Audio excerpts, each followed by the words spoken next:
Right, so day 2 of Citizen Con, everyone. I'm just gonna go on record right here, right now, to say I cried. I cried. I was not expecting to cry when I went into things, but just the way things built up at the end. I'll talk about that when we get to the end, but just on point, right here, right now, I cried. Like, second by second, day 1 was better, but the finale of day 2 was so good, day 2 is better. Like, if you, like, I don't know, say you gave every second of the day, like, a point score out of 10, I would say day 1 was, like, up there, like, the whole day was, like, 8, 9s, 10s, 8, 9s, 10s. I'd say day 2 sort of jumped between 8 and 9s to, like, 6s and 7s, but then the secret at the end, well, the 2 secrets at the end, I would argue there was 2 secrets. Like, the first secret gets like a 9 out of 10, the second one gets a 482 out of 10. And yeah, it's just boom. Well, let's just talk through what we had and just get my initial impressions of each panel then, shall we? That's sort of like the TLDR right there at the start. So it started things off with character advancement. Now, if you're someone like me, this whole panel was up there between 7 and 10, constantly like the upper end of the spectrum. If you're someone that just cares about like my pew-pews, my raw firing, my armor, that sort of, like, raw gameplay, then this probably was a bit more of a struggle for you. This was probably down at, like, a 2, because they spent hours talking about stuff like hair. And, don't know if you've noticed, I quite like my hair, and hair dyes, and character creation, and all that sort of stuff. So yeah, I remember just seeing like the number of people that were just so frustrated, saying like, can they not talk about the hair tech anymore? Like the physics of the hair, the physics of the cloth. They were like, I just want gameplay. So there's a lot of people that really don't like that kind of stuff, got really frustrated, and it sort of made it pretty controversial, like for the people watching, because like 50% of people like me were like, oh yes, all the extra character customization stuff I can do here. The hairs are in game, they're in PU. Ah! There was like lots of people like that were like that, like me, that really cares about all this stuff because they like the sort of don't lean heavy into the sort of roleplay side, but I like that sort of whole immersive second online life sort of aspect of Star Citizen. And it does really appeal to me, so I don't fully play into it. Like, I'm not going to sit there, like, pretending I'm in-game, not my in-game character having a conversation. I'm going to sit there pretending that I'm me still when I'm talking to people. Like, I'm not pretending I'm me, but you know what I mean. I'm not going to be pretending I'm an in-game character. I'll still talk to them as though I'm the person playing the in-game character, which I am. But you can, So yeah, I'm not into that sort of side of the RP, but the actual sort of creating my character exactly the way I want, that kind of stuff, as though I'm playing like a single player RPG.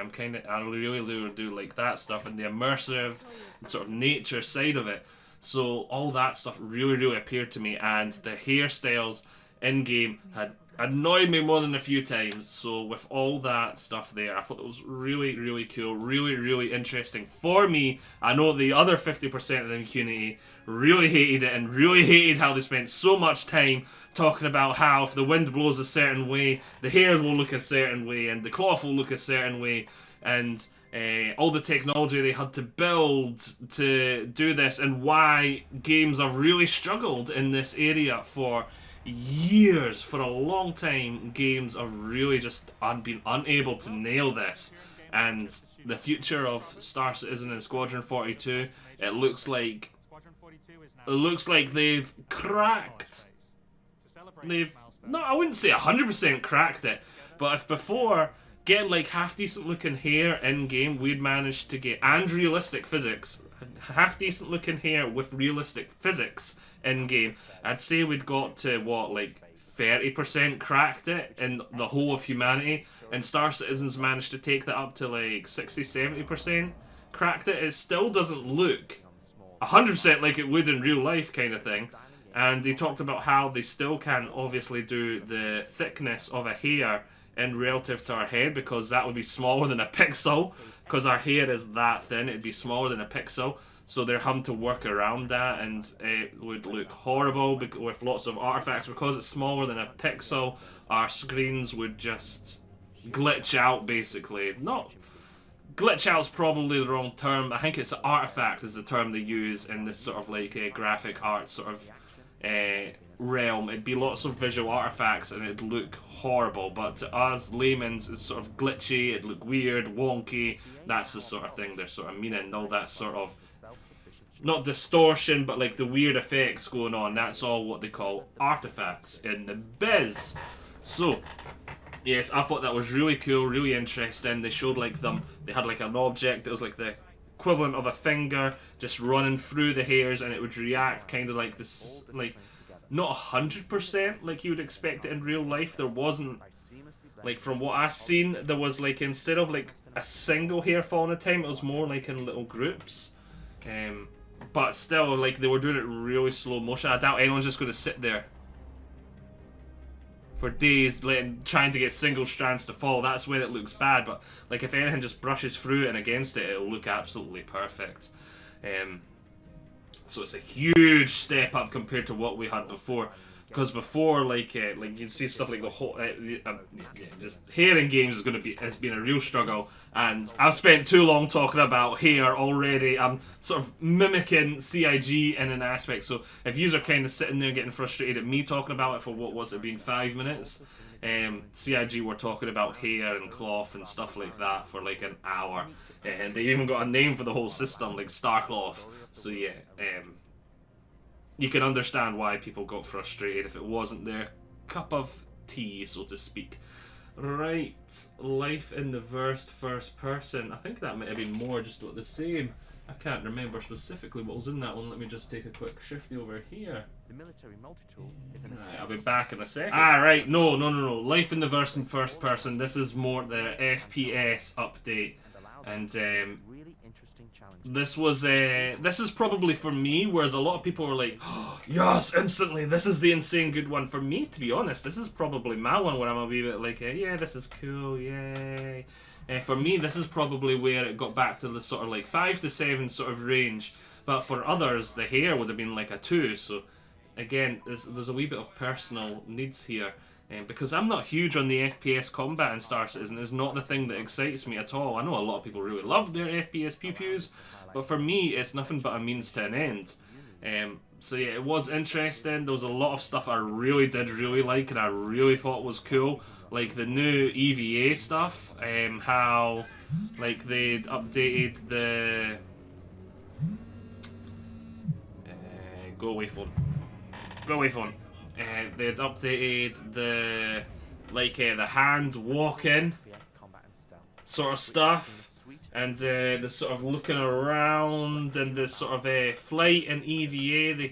You came out and you sort of looked like a really slow version of Iron Man in space, floating around with these little like thrusters on your suit pushing you about. That looked really cool and really fun. And also the transition, if you'd like jump out the back of your ship, out of an airlock or something, and the same if you were like flying into an airlock, instead of, it didn't look anywhere near as jarring. It was seamless. It was like mwah, because before kind of thing, like you've seen it, they jump out the back of one ship and then flew straight into another. Normally the first thing that happened is you face plant right onto the ground, and it was kind of cool, kind of nice, kind of seamless how they were just sort of going like that, and then they slowly just went, oh, and sort of landed, kind of like how you'd see it in a movie. So that was really cool and interesting to see, and walking on the hands and then pushing off, and that was all really cool and interesting. I really liked that. And in the FPS combat, it did look like they'd brought over some really sort of quality of life stuff like the sound improvements, the sort of recoil of the weapons, it all looked like they just cranked it up to 11, so to speak, and added that so much extra immersion, which does get me enjoying the look of combat a bit more, because like for me, firing a weapon is probably going to be, unless I'm playing my pirate, I'm probably going to be on my main account most of the time, not playing a pirate, playing my lawful character, because that's what suits me. But I do plan to have the both. But so firing a weapon is going to be a more rare thing in it, I would imagine, like especially an FPS one. The ship ones maybe not so much, but like a handheld one, firing is going to be a rare occurrence for me, I think. At least I imagine. And then just seeing like the weight, the sound that this is going to be, it's going to be a big deal for like me, like as a player, because it's a more rare event. It feels a lot heavier. You can feel the weight of the guns on the screen and the recoil and the sound. Is for immersion, and for someone that's doing that all the time, it's going to be kind of cool. But they're going to stop noticing it. But it's just going to feel normal. But for someone like me that is just once in a blue moon firing that trigger, it's going to be really, really quite cool. And we'll move on now to the taking flight. My first impressions of this were quite good. Taking flight, that's the one where they had all the new flight improvements, I'm pretty sure. They showed off a lot of stuff that I thought was really, really cool. Like the new atmospheric flight model looked really, really good. It looked very sort of halfway between, what's a good way to word this? The way Chris Roberts often does is they take it to the point of realism, then dial it back to where it's fun. Now, if you remember hover modes back in the day, now, I know a lot of people were like, oh, I really liked hover mode and all that, because they knew what they were doing. They knew how to pilot their ship kind of thing. I remember I joined the game at the same time hover mode was what was the flight mechanics for flight. Like, I was perfectly fine flying my ship between the stars and I was able to control it perfectly. But the dual wombo combo of no tutorial and hover modes made my life a living misery. Like I avoided planets at first. It took me, I can't remember how long, and even then, like, it took me like 2 or 3 weeks to finally start to be like, okay, I can land on a planet. And even then, I was kind of like, only if I really have to, and that landing's gonna be questionable. I hated hover mode. I like as a new player that was new to the game, and already like the amount of learning you have to do to start playing Star Citizen it felt insane with no tutorial, and I just, as a new player, it was a horrendous experience, and I wouldn't be surprised if a lot of people that joined roughly the same time as me walked out the door just because of that alone. It was absolutely horrendous for new players, and I know a lot of people really liked it because it was like the high skill ceiling, but for new players, that was bullshit. For a new player, absolutely bullshit. It was not intuitive at all.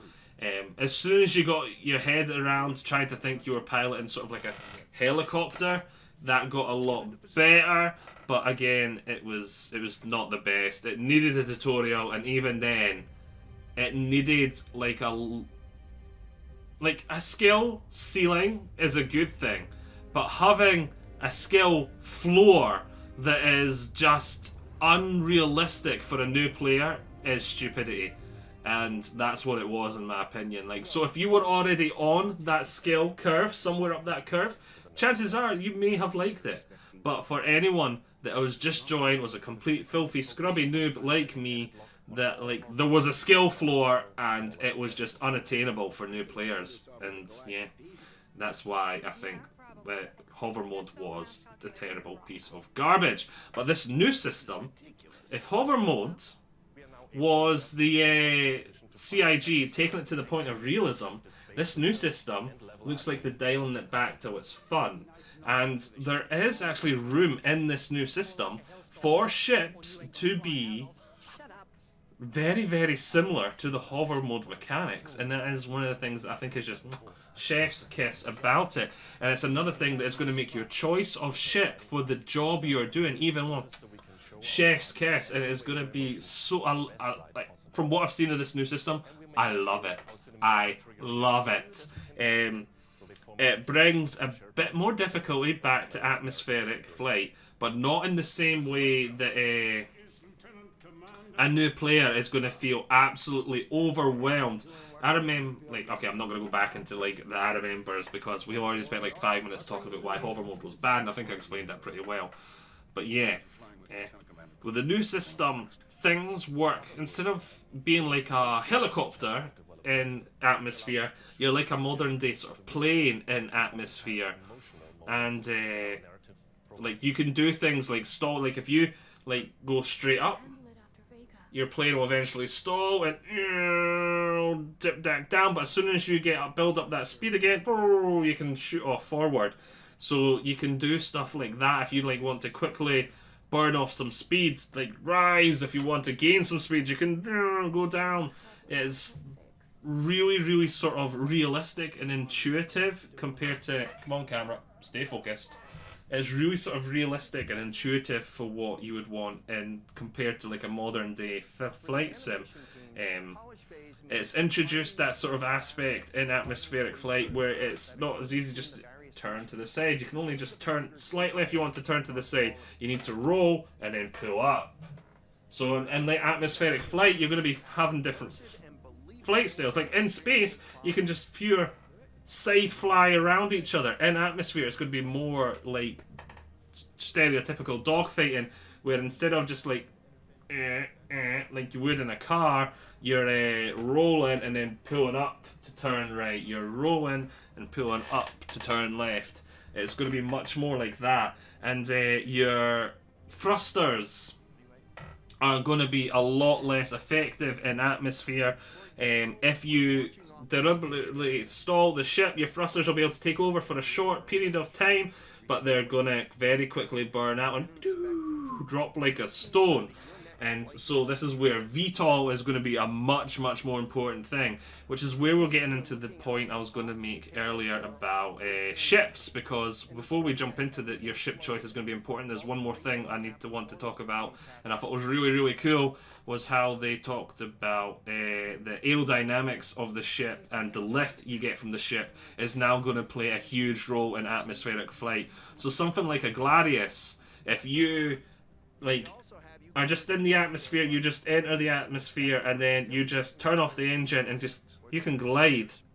And you'll be able to glide for a very, very long time, because the Gladius is a little light fighter. It's really light. It's got its nice wings. The air rushing underneath those wings will generate lift. You're going to be able to glide in that thing for a very long time without any power on. But say you're in a Cutlass Black. That thing is built like a brick. It is a flying slab. So you go into atmosphere and try and glide with that thing. Your wings are these two little tiny stubby things on the front of you. Then you've got an arse bigger than your wings put together. You're going to fall like a brick and not be able to glide in that thing at all. But the Cutlass Black does have VTOL. So the Cutlass Black will have the advantage of, once you do get close to the land, like obviously you're going to need more power to fly around, and it'll use more energy to fly around in atmosphere, but just for the landing and takeoff, I imagine it'll be better, like easier for a new player to land and take off than a Gladius, just because you've got that VTOL. It's giving you this sort of safety blanket, safety buffer. The VTOLs can do most of the work. You don't need to worry about getting it done before your thrusters just burn out and blow up, because you've got like, I don't know, maybe you've got like a 30-second window in a Gladius to get enough thrust taken off that the lift is doing the work instead of your thrusters keeping you in the air. and obviously your engine's pushing you forward, and then creating that lift from the push forward, the speed and all that sort of stuff. Or if you're looking like more up, but then you don't want to go directly up because then you'll stall. But you'll get what I was saying. Whereas the Cutlass Black, with its VTOL, it can turn those two big engines down, and it can just hover there. And I would imagine if you wanted to go very, very slowly, you could very slowly just VTOL up to space like that. So yeah, I would imagine the Cutlass Black will be very, very forgiving for those new players. And the Gladius, again, won't be bad for new players just because it's got those really nice wings. So I would imagine it generate a lot of lift, and it wouldn't be bad in atmospheric flight. But the kind of thing I was talking about that would probably be horrendous for a new player is something like the Starfarer Gemini.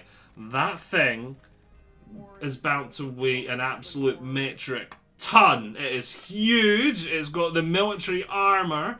If it's got fuel like fuel tanks that are full as well, it's got no lift whatsoever. It's got like no wing type surfaces, and it is basically a giant, huge flying fuel tank.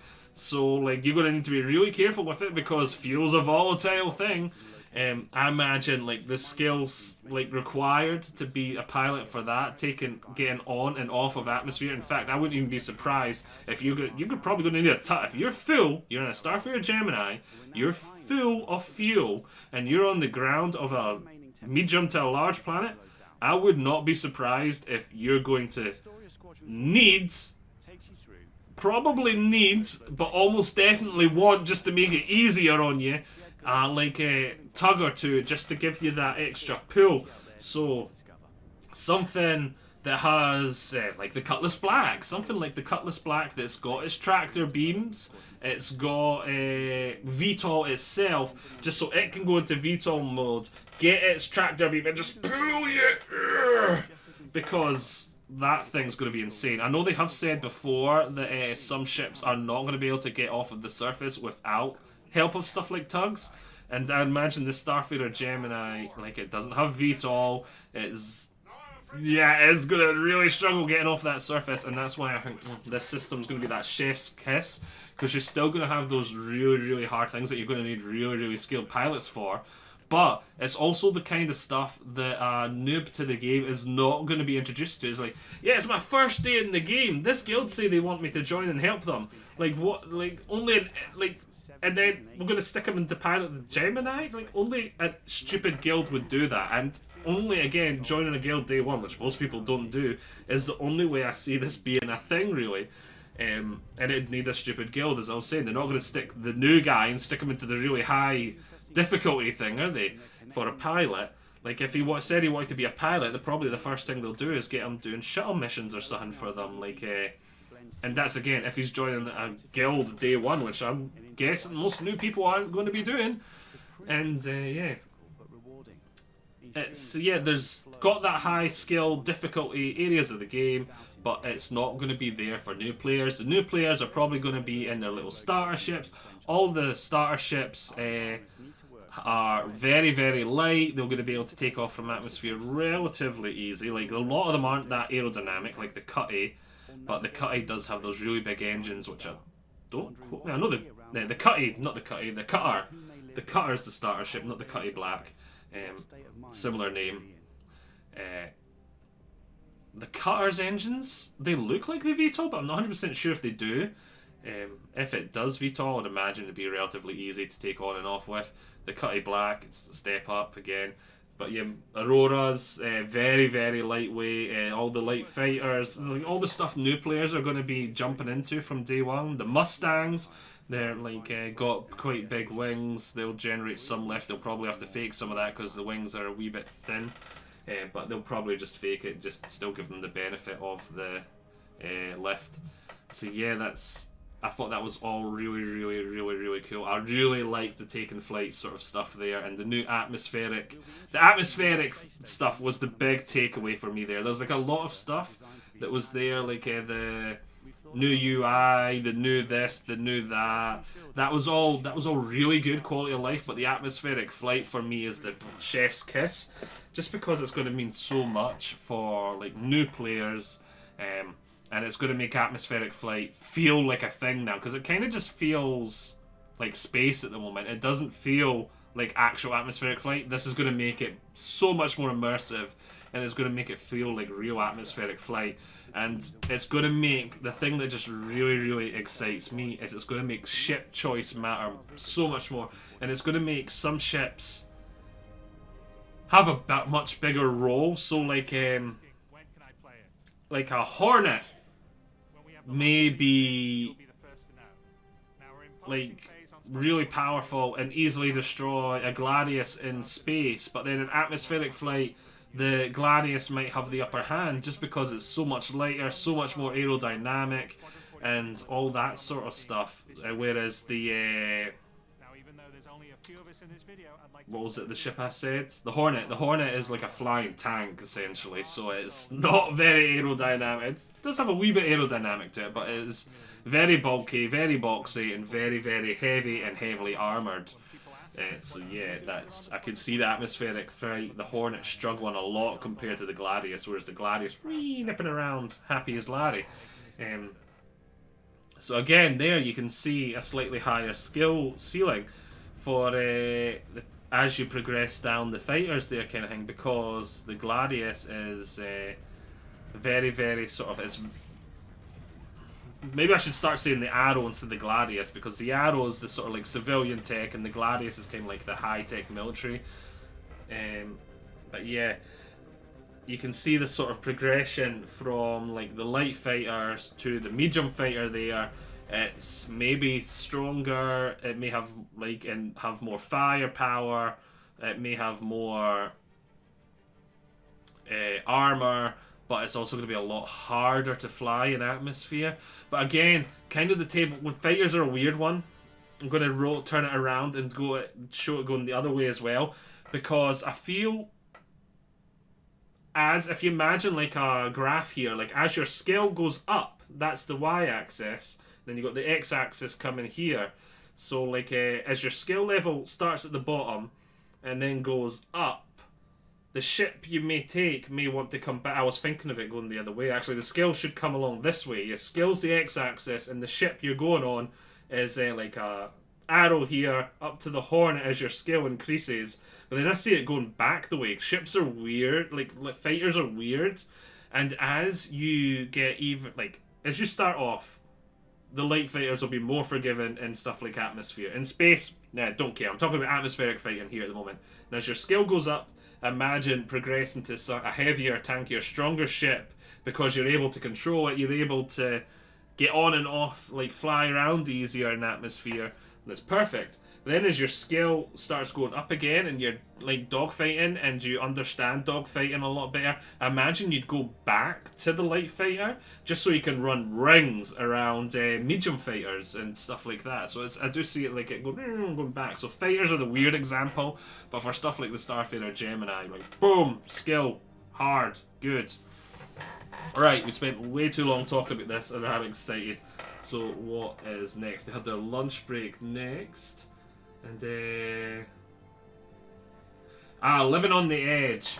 This one for me was a weird one. It sort of jammed between the sort of between 5 and 7 and the 7 and 10, because a lot of it was really interesting, and a lot of it was they were just basically talking about how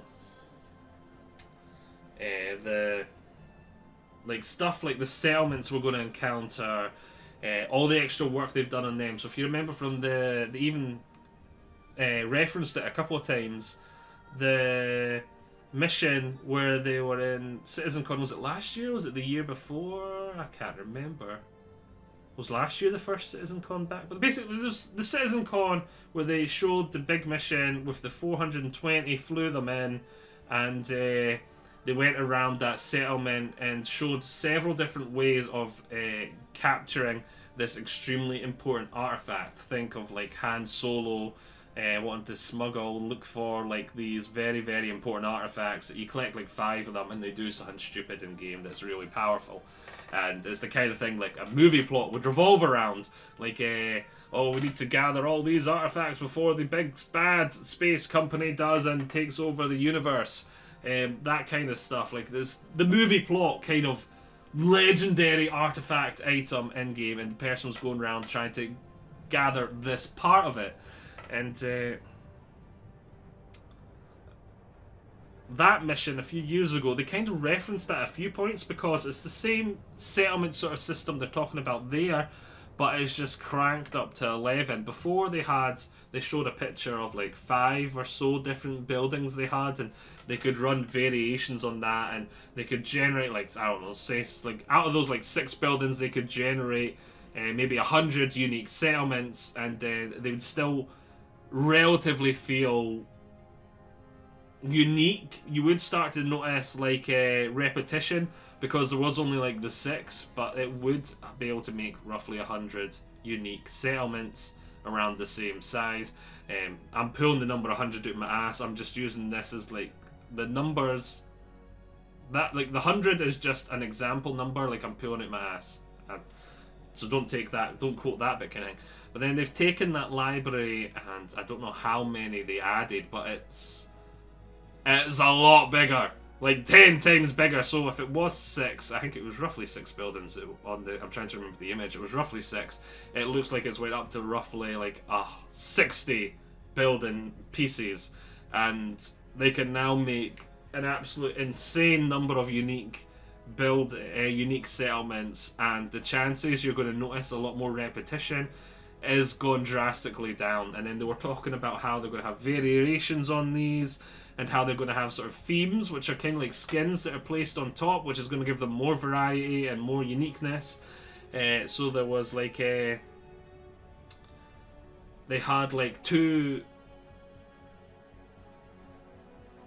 I can't remember the exact terminology here, but they had like factions, which were kind of like the skins that were placed over the whole thing, and then they'd have like the settlements design. Reason for existing is another sort of flavour aspect they'd add to the settlements that would change up kind of way to describe it. So like they had the faction, which they had 2 for the pyro ones, which was kind of like the outlawy pirate type one, and then the sort of frontier lawful settlement, but not heavily enforced. So sort of think like the Wild Wild West sort of American cowboy fantasy sort of town, like with saloons and that kind of thing, like where there is law, but it's like governed by one man, a sheriff. All that sort of heroic, romantic sort of vibe going on. So like maybe not like the sheriff side of things, but I mean like that sort of not outlaw town, but sort of on the fringe settlement, so to speak. The vigilante law reigns supreme kind of thing. So they are so they had those like lawful and unlawful flavors is basically what I'm trying to say of the 2 settlement types in Pyro. And then after that, like they would have like the theme, like they'd have the sort of faction there, as I said. Then they'd have like the reason for the settlement. So is it like a farm? Is it like a mine? And then that'd add more variation down to the settlement. And it's just once they combined that with all these unique assets, it would add a lot of variation to it. So you might see if you went and looked at the exact building in one settlement and then found the exact building in another settlement, it would look different. And it would have different stuff, and it'd be harder to notice. You would probably still notice if you were looking at the 2 side by side kind of thing, but it does look a lot better, and it's going to make it a lot harder. Like a lot of games where they have like asset reuse, like Starfield's a good big example. Like on my like 2nd or 3rd just random exploration of a planet in this place, I was like, oh, it's this tower again. Oh, it's this tower again. Oh, it's this tower again. Playing World of Warcraft, like oh, it's this inn again. Oh, it's this inn again. Like every settlement, oh, this inn again. Oh, this inn again. Oh, this tower again. It's the exact same asset reused. Star Citizen looks like it's going to do a lot that's going to dial that back. You're not going to be like, oh, it's this inn again every 10 minutes. You might maybe once a week like, oh, I recognise this building, but it looks way different. You know what I mean? Like it's going to take a while for you to get zeroed in and be able to do that kind of stuff, and for immersion that's going to be so much better. And it's going to be so much harder to, like, if you're going to be like, oh, it's that building again. Oh, it's that building again. It's going to be, like, as far away from that as it's possible to get, but still just have that much areas you can visit. The number of areas they're planning for you to be able to visit is just insane. And to be able to build that many and for them to still feel this different is one hell of an accomplishment in my mind. Right.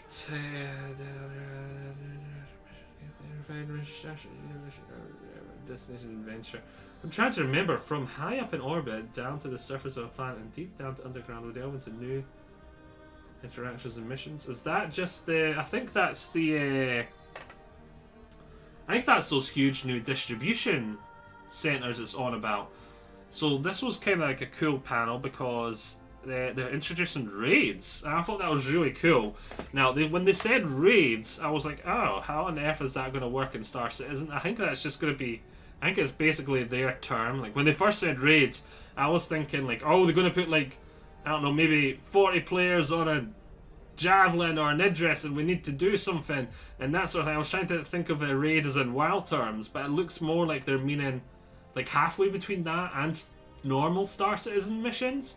So you're going to need, like, a big group of players still to do it, but it's... and it's going to have little puzzles and it's going to have all this little stuff. It does look like they're going to be really fun FPS missions, raids to do at these places. But yeah, it is also kind of interesting. There's just the term raid as well. It's going to be really interesting to see the directions they go. And it's obviously going to be not instanced, it's in the world. So if a rival faction really wanted to ruin your day, they could roll up and defend the place you're raiding. So yeah, it's sort of like halfway between like the real world term for raid and like a MMO's term for raid, which is really quite interesting to see how Star Citizen's sort of trying to thread that needle. Like, as they said at the beginning when we were talking about the atmospheric flight, like, they're taking it to that point of realism and bringing it back to where it's fun. And we're sort of like half the time sort of trying to thread that needle between an MMO and reality. It is quite fun and interesting. The distribution centres aren't just raids though. I suppose we've kind of jumped to the end and talked about the big, huge, juicy end part of the distribution centres, but they're basically going to be huge mission areas. Huge mission areas. And one of the things I was really excited to see is they have roads! They all have working roads! They're going to have like little mini airports in them with a few landing bays. They're going to have huge like cargo areas.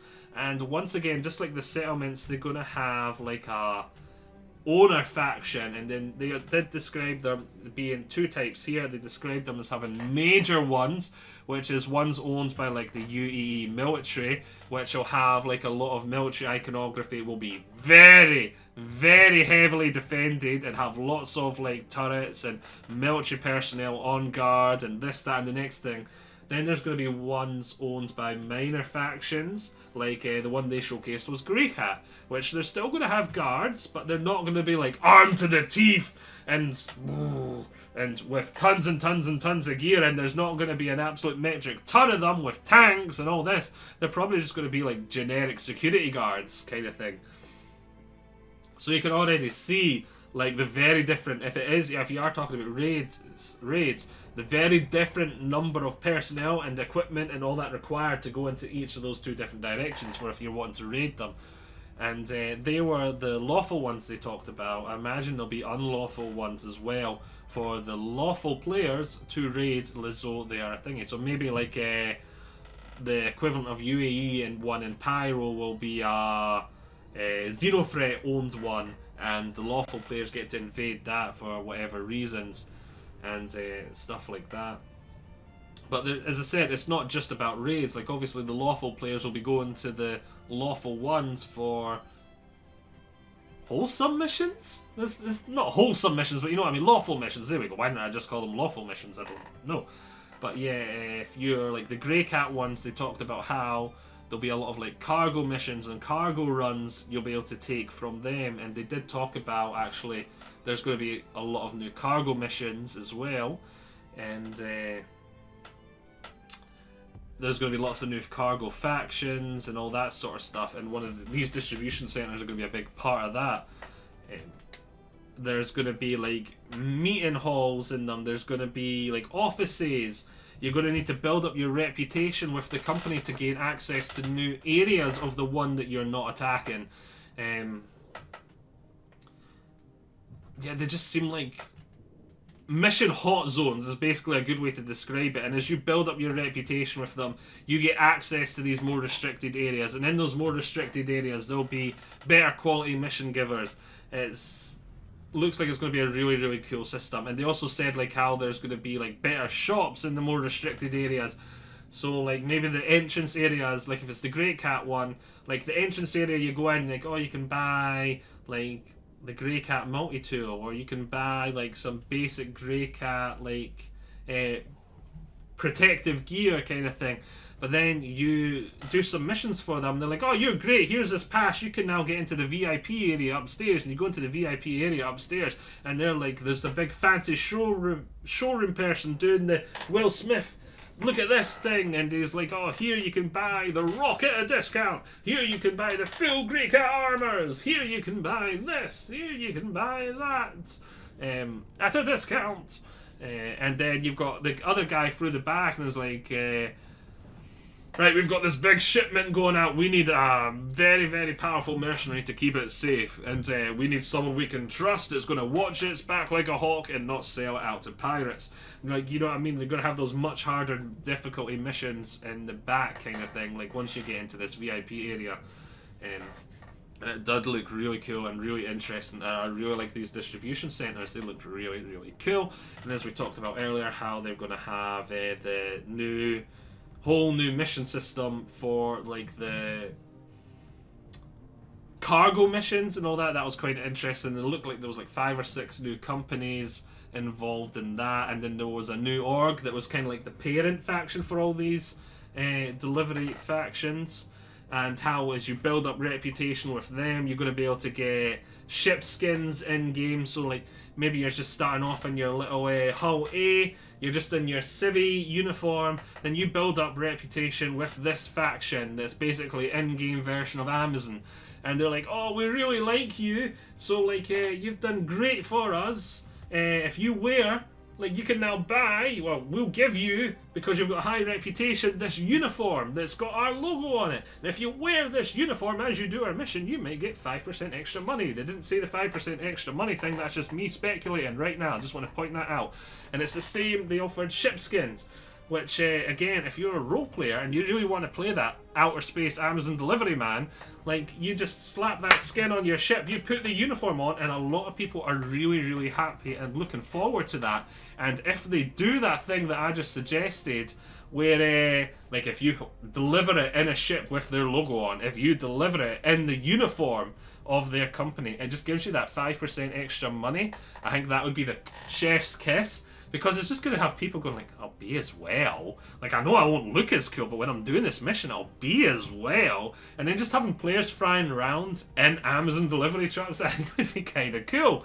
And it'd just be that immersion chef's kiss for me. And it would be so simple for them to do. Just like a wee bonus objective and at 5% extra if your ship has got the skin on, and 5% extra if you're wearing this. I think it'd be kind of really, really cool. Really, really, really cool. And now we're going to be moving on to the closing ceremony. Everything, like, this is where the 2 big juicy secrets were talked about. But also, Chris Roberts did say that everything talked about before this point should be in the PU in under a year. And that's huge for me. That was Pyro, the distribution centres, the, like, settlements, like, the flight changes, absolutely everything should be out in under a year. By Cit Con next year, all this stuff should be in our hands. And it's not going to be gated by Squadron 42, it's not going to be gated by anything. Just when it's ready, it'll go into its release quarter kind of thing, and boom, it'll be in our hands. And a lot of it did look really ready, it looked really cool, and it looked really amazing, and that was really exciting for me. Because a lot of the time with Citizen Con, they'll be like, oh, this is the big amazing thing that we're going to be making, and it's going to be ready some point in 5 years. That it's like all this will be in our hands in under a year. The distribution centers sound like they're going to be a lot of fun for both sides of the law. They're going to just take that. The mission is going to be the next level of missions in so many ways. It's going to be such an amazing thing. But the two big, huge secrets. What is the first one? And the first one absolutely blew a lot of people's minds and had other people slightly grumpy. But it was more harkening back to the traditional way we just talked about of Citizen Con, where it was normally like, here's something we're going to make, and it'll be ready at some point in 5 years. Jazz hands. And that is the base building. Base building! They said they're starting work on it at the start of next year to start off with, but to me that is a tiny fib. That is like 90% true, 10% of a lie. Because they showcased basically what was their design documents. Like, not their literal raw design documents. They jazzed it up.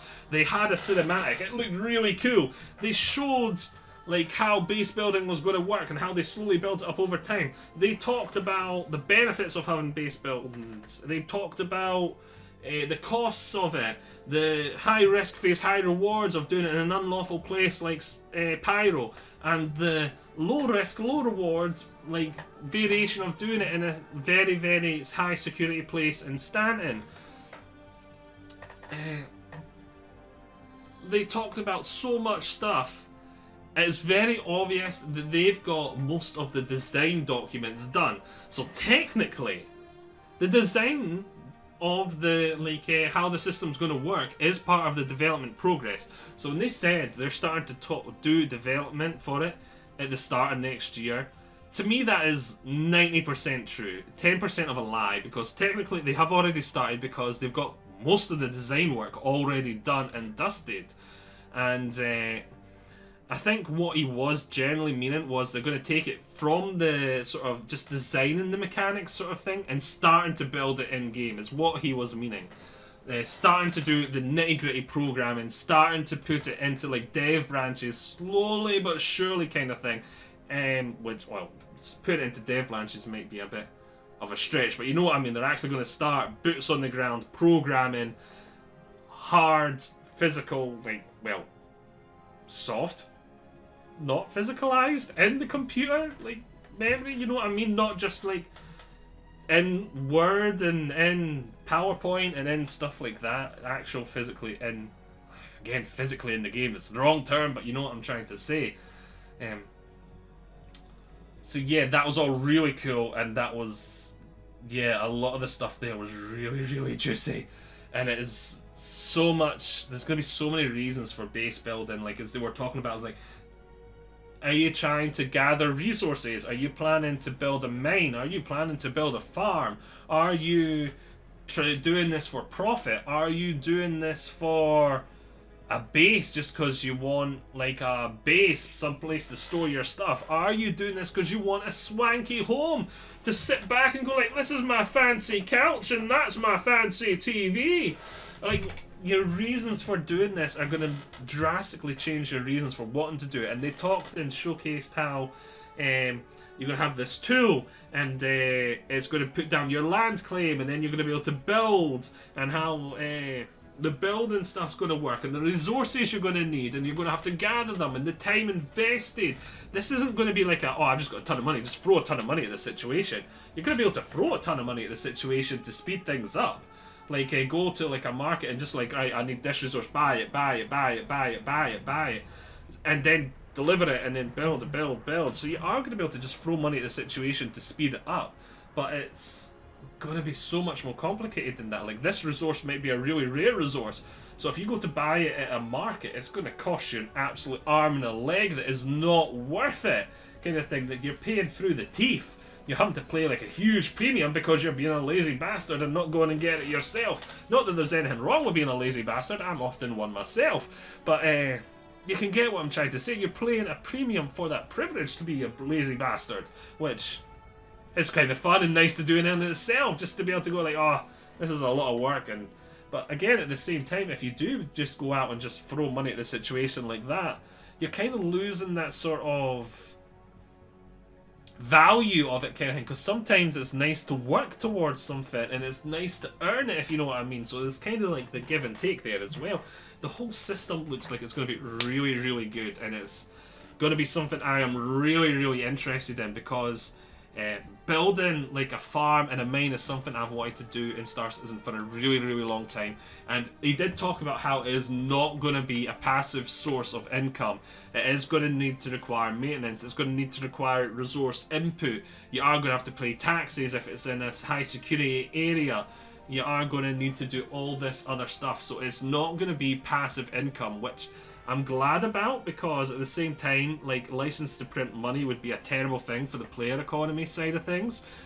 But it's also kind of like, I want to make a profit, don't make it too hard, I'm scared. Yeah, you can see what I'm saying. The whole system had a lot of people really, really excited. And again, there was a large portion of the community that were quite vocal that they did not like that this was taking such a large time up in Citizen Con, because, as I said, like, they had obviously some cinematics to go around, and they showed like buildings being done, but nothing, like, it was like 90% faked kind of thing. Like, it was a cinematic almost, even though a lot of in-game assets were used and they were flying around in-game. It was like faked stuff appearing up on screen, kind of like the Sandworm back in the day for the base building sort of side of things. Whereas this Citizen Con, quite unlike most Citizen Cons, was quite in dev branches, but it was stuff that was working, stuff that you could see actually physically working, not faked, and in dev branches, like the engineering gameplay, like the server meshing. So because that was quite a new thing to a lot of people, that this maybe was their first Citizen Con, they were quite upset with that as well. So I thought that was also really interesting, especially how this Citizen Con, we've been really spoiled by, like, all this stuff next year, whereas usual 80% of Citizen Con is like this. It's some point in the next 5 years you'll get this. And it's yeah, and that's if we don't just shelve it and leave it on the shelf for another 5 years. But yeah, this all looked really, really, really good and really, really exciting. And with it going into production next year, I have no idea how long it'll take them to make it. Maybe a year, maybe 2 years. So don't expect to see this before 2025, I would say. But yeah, it's going to be amazing when it does come out, and I'm really, really excited for it to be finished. But that was just the first secret. That was just the first secret, because I'm saying there was two. I know CIG only confirmed that there was one, so I'm guessing the second one was the one they were like, over. But at the same time, like, that just there, the base building was also like, for like a large portion of the community. And the second secret, this is the one that had me in tears, and it had the crowd standing on their chairs. Not standing on their chairs, standing like out of their chairs on the floor, not T-posing, they're not AI. Had the people standing up, clapping, standing ovation, cheering, and that got Chris Roberts crying on stage, and I couldn't hold the tears back anymore at that point. I started crying as well. And that was the Squadron 42 trailer. With Squadron 42, I can nearly feel the tears building up behind my eyes already. And again, the Squadron 42 is 100% feature complete. And normally for me, that would mean that it's went from, in terms of generic terminology for game development, that's when you go from alpha to beta. So if they're using the same terminology in-house, like they've went from alpha to beta for Squadron 42, but he made it sound like they were further along than just that jump there than then, because he said they were going into the polish phase of the game. And just for us plebeians out there, I'll quickly describe how like game development normally works. You start obviously with design documents and all that sort of stuff. Then you start designing your features.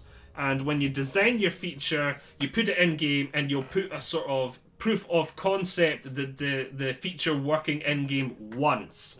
So for Star Citizen, we'll use that as an example. They designed box delivery missions. That's a feature. They put it in game. They get one working example. For Star Citizen, they normally make 5 or 6 just because we're playing it. So they want to give us a wee bit more than just one working example.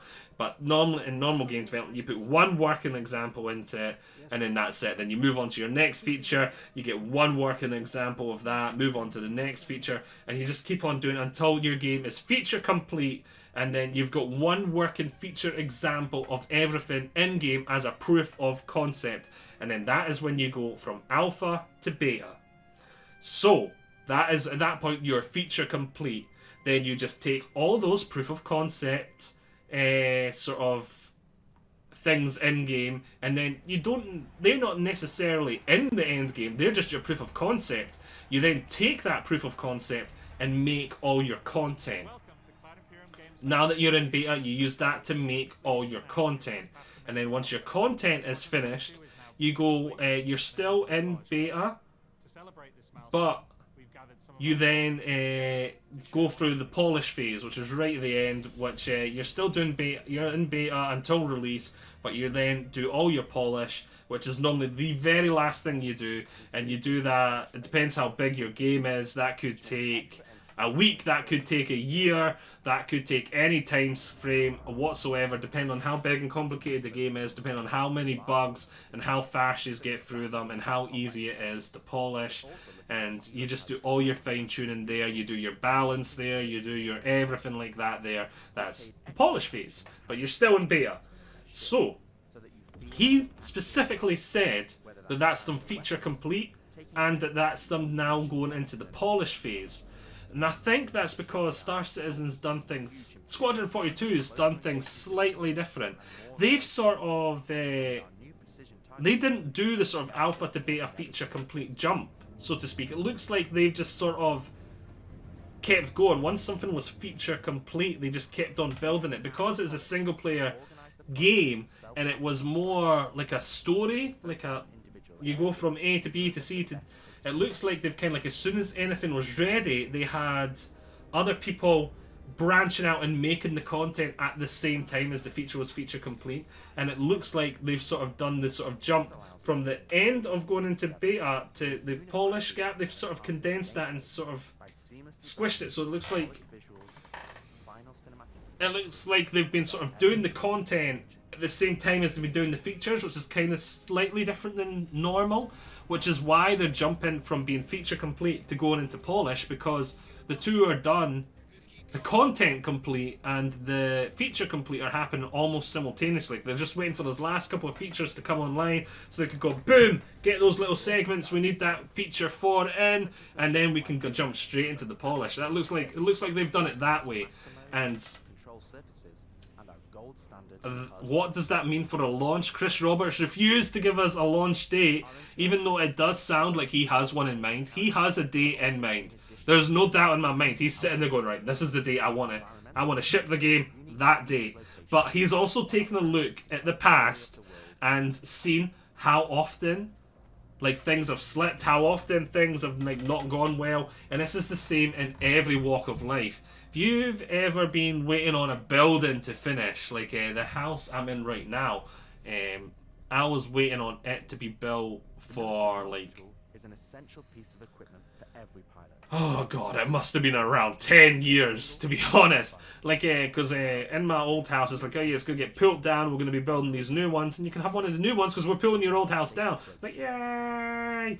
That was the situation I was in. But I was kind of like, oh, we're going to be doing that in a couple of years. A couple of years come and goes. Like, oh, we're going to be doing that in a couple of years.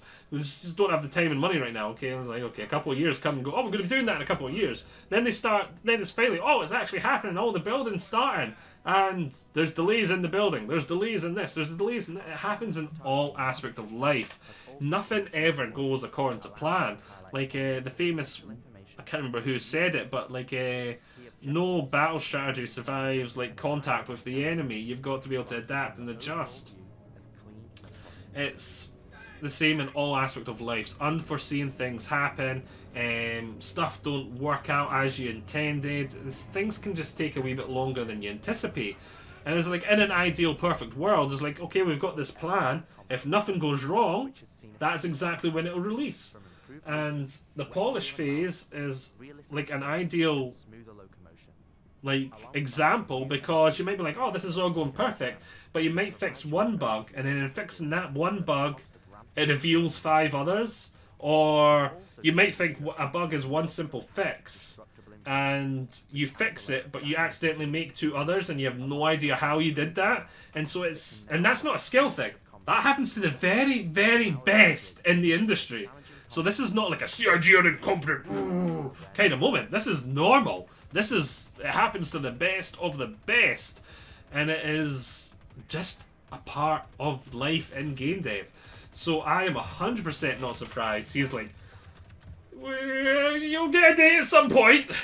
And I think he worded it as he had like the gold copies or something, or basically the masters. Once he has the masters of the final product, which literally means they're ready to ship it out the door whenever they want, basically. Once he's got that, he's like, that's when I'll put a date down. So, what does that mean for us, though? This is one of the things that are really exciting. Is that might mean Q1 next year. That might mean Q1 the year after. I doubt it'll be that early, and I doubt it'll be that late. But I know one thing, 100% for sure. Like, with them, like, showcasing that big Squadron 42 video they did there at the end. Like, full of juicy information. Full of big, shiny moments. Full of the actors doing absolutely amazing jobs. Full of reveals like the new Vandu armor and those, like, that is the start. There is no doubt in my mind. That is the start of their sort of generic media hype train.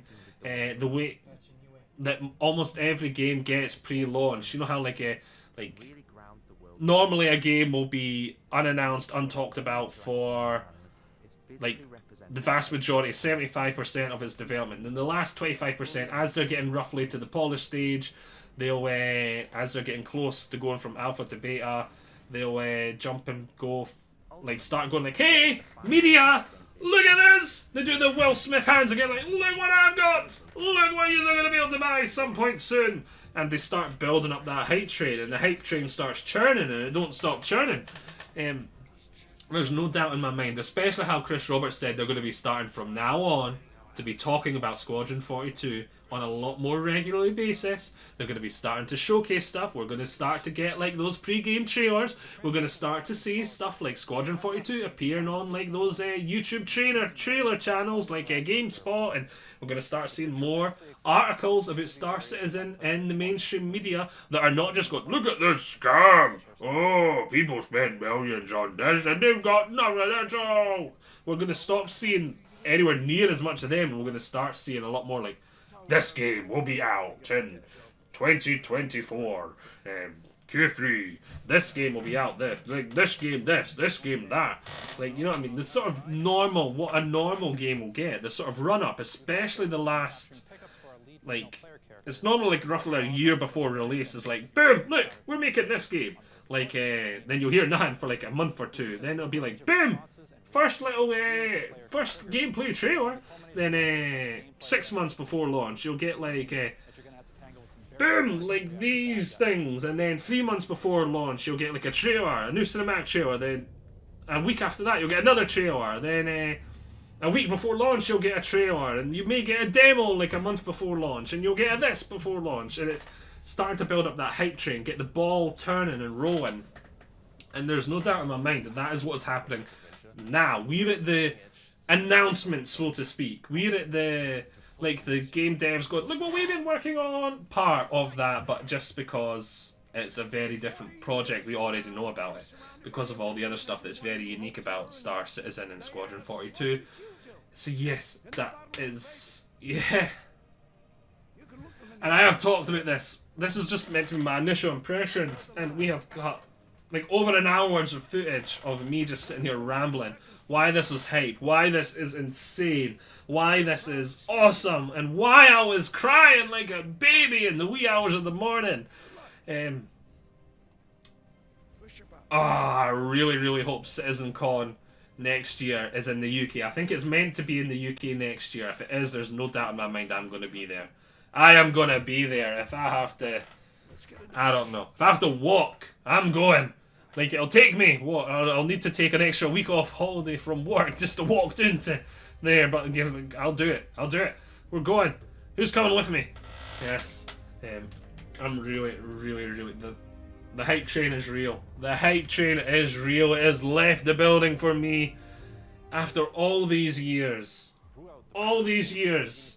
As I said earlier on in the video, like, I joined Star Citizen, like, I'd heard of Star Citizen, and I'd vaguely, like, from now and again checked in to see how it was doing, but I found it very off-putting how you could buy ships with real money, and I did not like that at all until I sort of understood it better. Like, cause I remember when I first looked into Star Citizen, I just seen the Hornet, and I seen how much the Hornet cost you, and I was like, wait, to fly that ship, you need to spend that much money? Like, if I buy, like, a normal game pack, and I'll just have that little starship, and I don't ever get it, I did not look into the game at all. I just assumed that that was, like, your ship, and that was it. And I just found it off-putting, and I ran a mile. And every now and again, I was like, oh, let's go see how that game's doing. That looked interesting before. And then back when hover mode was a thing was when I seen a couple of videos of people playing it, and I was just like, I've got to try this. I've got to try this. And that was roughly the same. That was the same time hover mode was a thing, as I said earlier. I can't remember off the top of my head when that was. It was 3.6. I think it was 3.6. So if you know when the patch 3.6 was, that'll give you the right ballpark. But yeah, so after all those years of being on the periphery, then jumping in and following it closely and playing, like, I was in tears. It is been a, like, passion of mine for a long time, following it, and found it so fun, and to see it finally all coming together, and to see it's gonna be,